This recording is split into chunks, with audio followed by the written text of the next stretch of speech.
Welcome to the Cardinals Locker Room Show, presented by Santan Ford & Gilbert, home of the Tim Hovick Satisfaction Guarantee. Come on, man!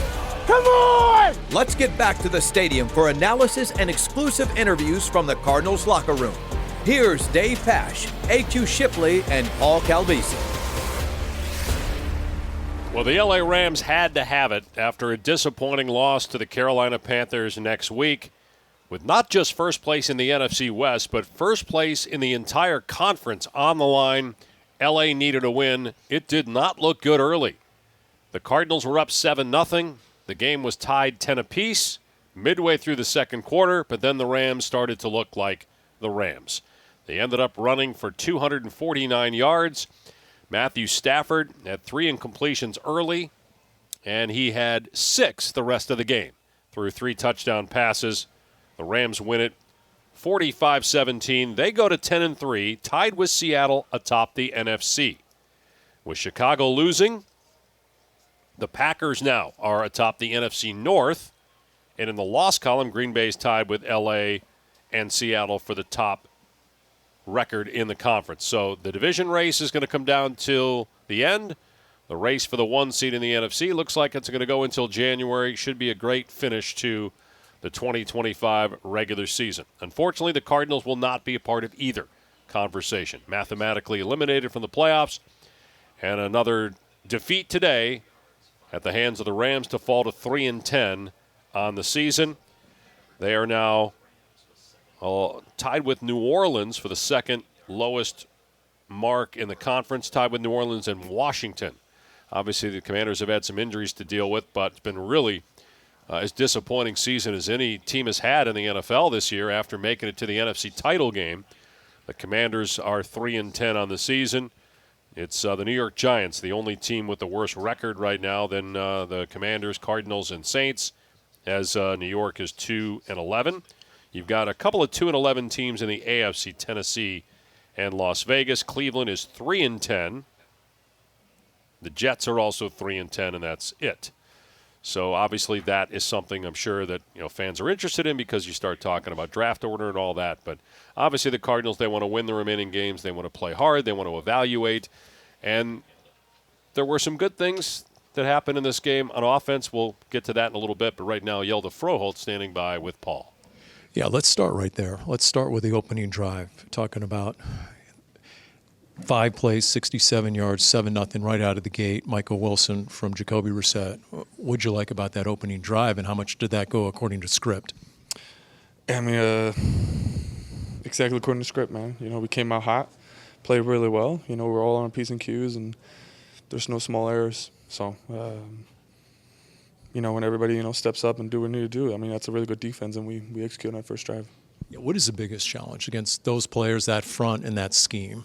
There's a couple of plays here and there, you might look at the whole grand scheme and everything, but a couple of plays here and there where you're like, if we make that play, it might not seem like a big play to everybody watching, but it's like, hey, we make that play, we're back on track, and it's a whole different ball game. So there's a couple of mistakes that, we all made. I mean, that's a great team. That's a great team. You can't let go. You might be able to recover from 1 or 2 small mistakes, but it compounds quickly when you face an explosive team like that, offensively, defensively, and special teams wise. I mean, all 3 phases, it's a dominant team.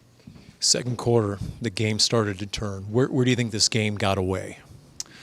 I don't know, man. I think I don't really think it's hard to say when it really is away. The miracles can happen. A lot of good things can happen. So, we went into halftime not super satisfied where we're at, but hey, we're still in it. He's still back in. There's still plays to be made, but we just didn't make enough of them. When you want to stay in the game so you can stay in the run game, right? How tough does that make it at that point? Yeah, I mean, that's a lot on my shoulders, a lot on O-line's shoulders. We haven't really been able to generate much in a run game. It's a good defensive front. We thought we had a pretty good plan heading into it, but we couldn't execute. Kept staying behind the chains and got in some throwing situations where that's what they're really good at too. So they run the hell out of some good blitzes and combos, and really good team at defensive game, D-line games. So we knew it coming in the tape, and we didn't really execute on that front. Hjalte, no one's using injuries as an excuse, but when you start the game with a brand new left guard, and then by the end of the game you have a brand new left tackle, and you don't have your starting right tackle, at least how the season started, What is the challenge there? Because we always hear about chemistry and cohesion is so important to an offensive line. I think some of the small things, you start learning how to do certain combos together, how one communicates together.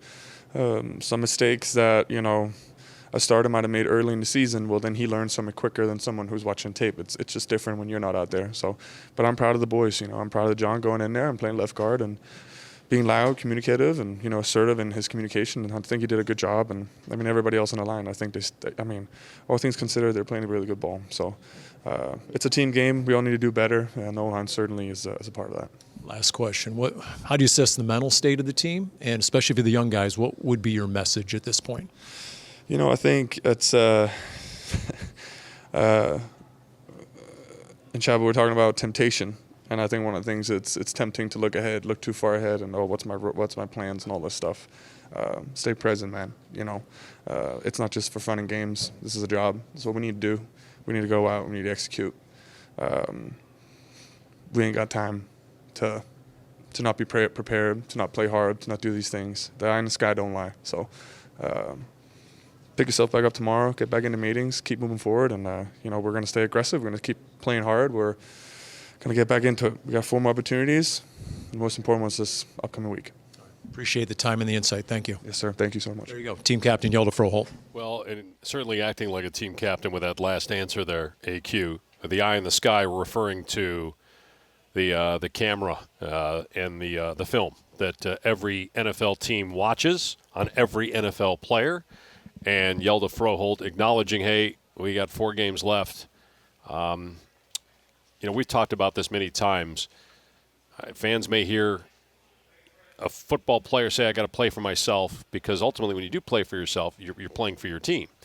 And they've got to have that mindset, AQ, because if guys start to try to do their own thing, because that can be the negative way of trying to play for yourself, then the eye in the sky sees that, NFL teams see that, that's a problem, word gets out. But, you got guys that over the next 4 games, how they play and how they handle this may determine whether they're even getting paid in 2026. Yeah, there's no question about that. And I think the one non-negotiable of every single NFL team when it comes to a staff as they're evaluating players is effort.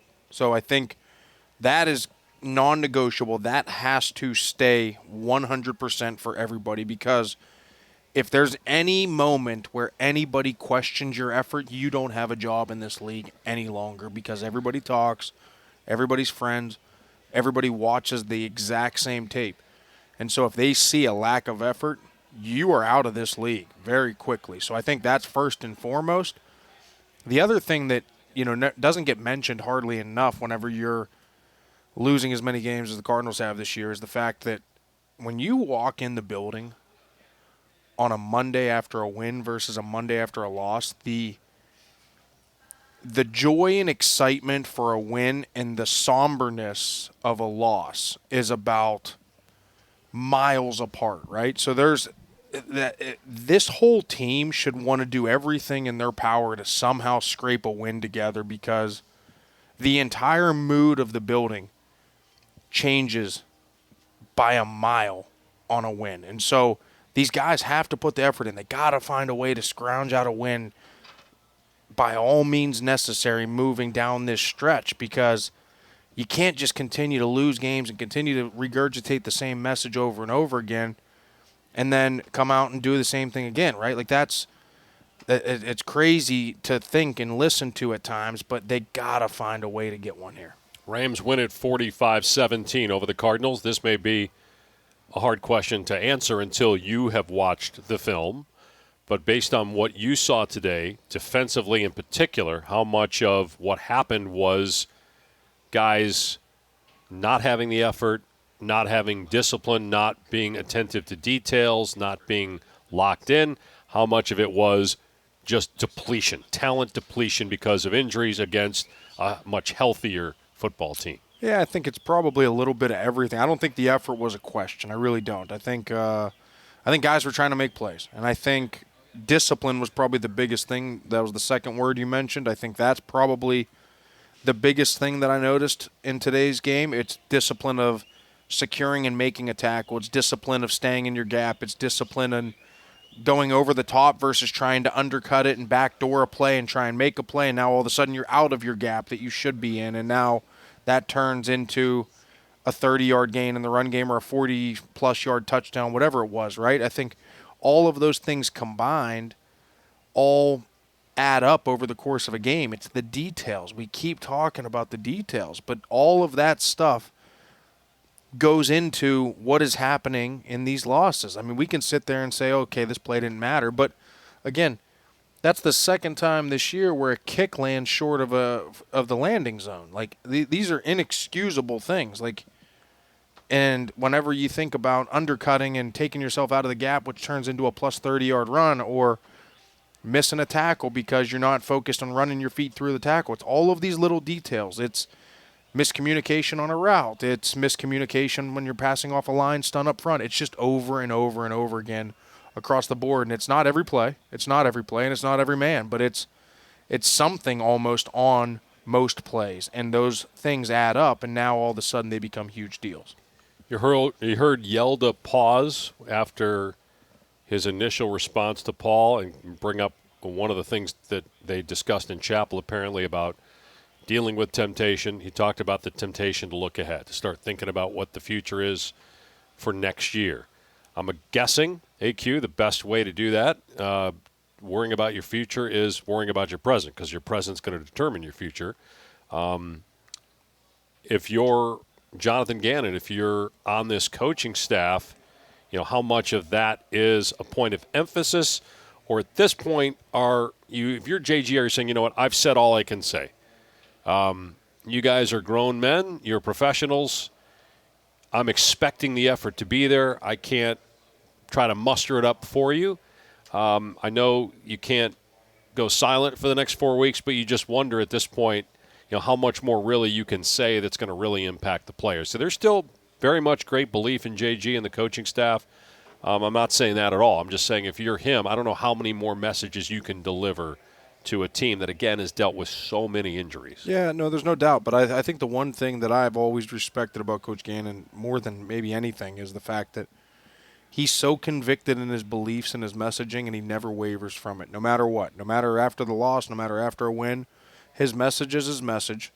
The way that he wants to run this team and this organization and get these guys to play is what he says over and over again. And so, yes, they've dealt with injuries. Yes, they've dealt with all these things. Have other teams had less and been more lucky this year? Absolutely. But the guys that continue to rise up, they continue to play with the message that he wants them to play. Now, sometimes you're just depleted talent-wise. That's what you said. And I thoroughly believe that. And I thoroughly agree with that. But there has to be a message down the stretch of, hey, listen, the one thing, again, I'll say it again, it's a non-negotiable. The one thing that we are not going to watch and we are not going to put on tape, because this entire team, their effort, their attention to detail, and how well they run the schemes and the mental errors and the lack of penalties, all that things, that's a reflection of Coach Gannon. And so you just have to keep hammering home that message.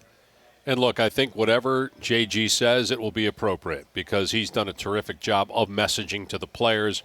You ask anybody in the organization, there is still great belief that JG has the team, and that what he's telling the team is what the team wants and needs to hear. So I think you're right. I don't think there's any question that that's something that will be talked about. Look, there's other jobs. There's jobs across the board that are at stake when you have a season like this. And so from a player perspective, you owe it to yourself, obviously, but also the people that you're supporting, your family, but also the people you're supporting in the organization. If the players like Jonathan Gannon, and they clearly do, and they like and appreciate their position coaches and their coordinators, well, then they need to play like that, because how they play could determine what happens there as well. Yeah, no doubt. I mean, every player and coach alike is playing and coaching for their jobs. I mean, it's not, and that's not even just to say it's the Arizona Cardinals. That's the LA Rams, too.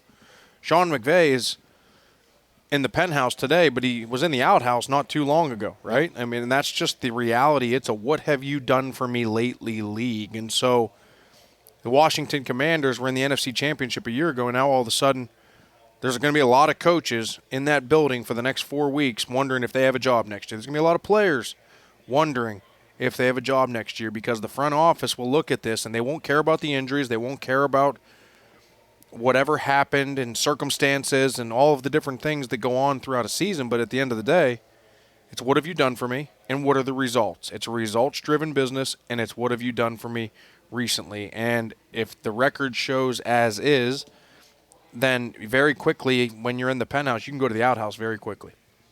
Such a good point on Sean McVay.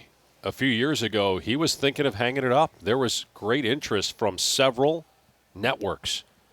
And from what I had heard, and I'm sure you heard the same, there was a lot of interest by Sean McVay thinking about, Aaron Donald's going out.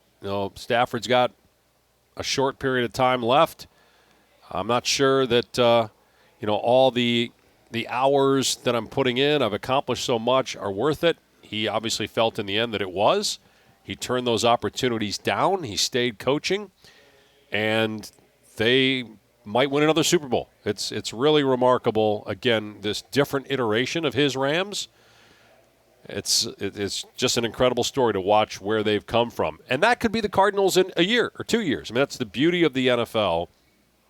And what you have to determine now, first of all, is do we have the right people running the show? Do we have the right players in the locker room? And where the holes are, we got to fix. And that's something that obviously the Cardinals try to do on a week-to-week basis. When guys are hurt, you're trying to plug in players. You want to get looks at guys, but also in the offseason, whether it's the draft or free agency.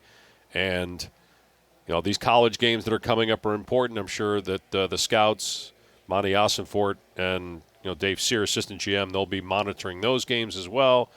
But it's not just that. It's focusing on your team, evaluating your team first and foremost in terms of what you want in 2026. Yeah, I mean, listen, we can say it over and over again, but again, it's the one business that no matter what, you're evaluated every single rep you put on tape, and that includes practice. That includes Monday through Friday, as well as obviously Saturday and Sunday, right? So, I've never seen a business that you have one bad game and all of a sudden on Tuesday they bring 7 people in that are trying to get your job, and there's a solid possibility that if they like that guy better, he's in and you're out. And that's just the reality of the NFL. And so it's not just next year. It's not every year after that. It's every single week and every single day.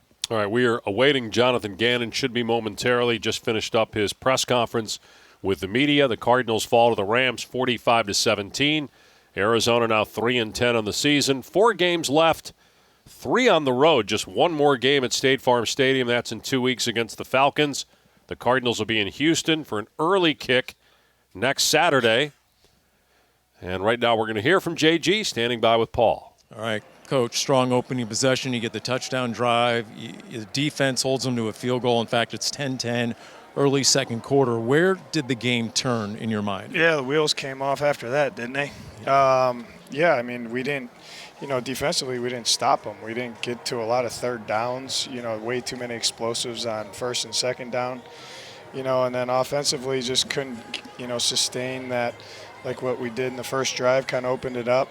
Really didn't get the run game going. Didn't stay on the field and score enough points.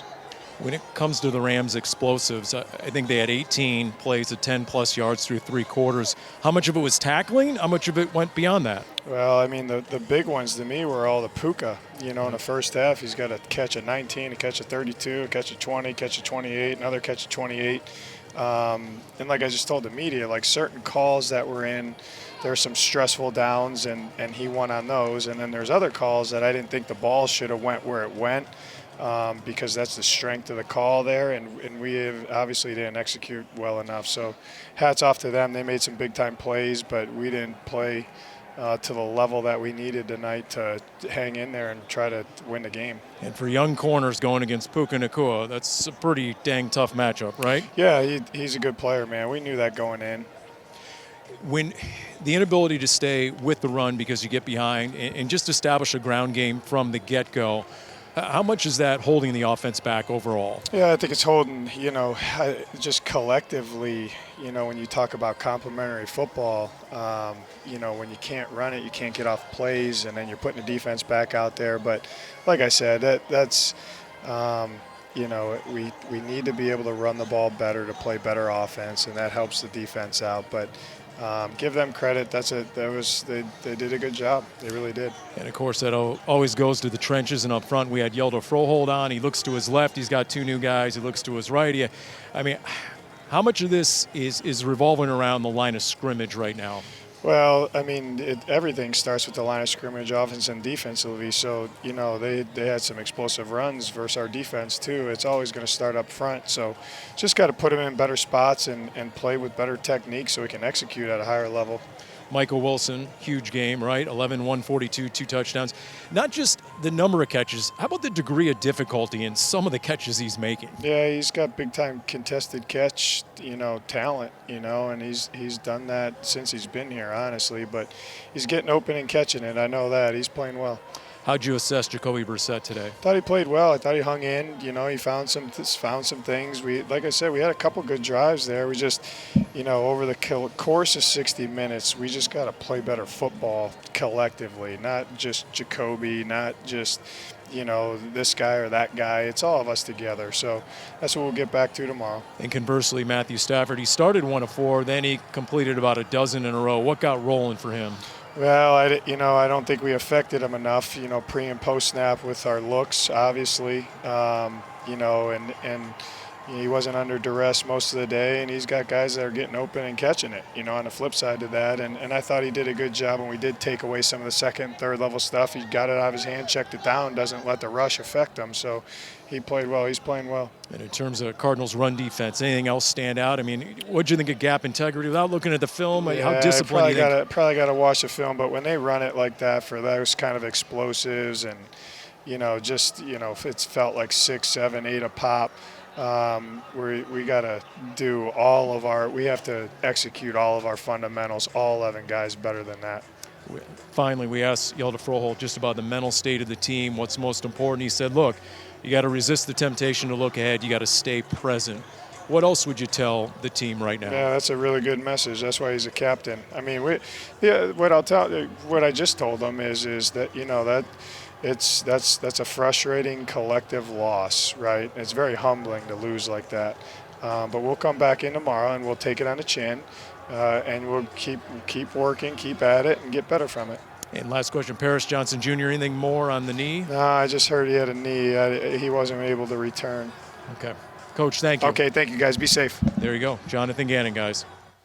Okay, listening to Coach there, obviously a lot of the same comments that we've heard the last few weeks. Understandably, at this point, when you've lost as many games the Cardinals have lost over the course of the year, just 1 win since week 2, the answers get the same. Understandably, there's just not much to say at this point.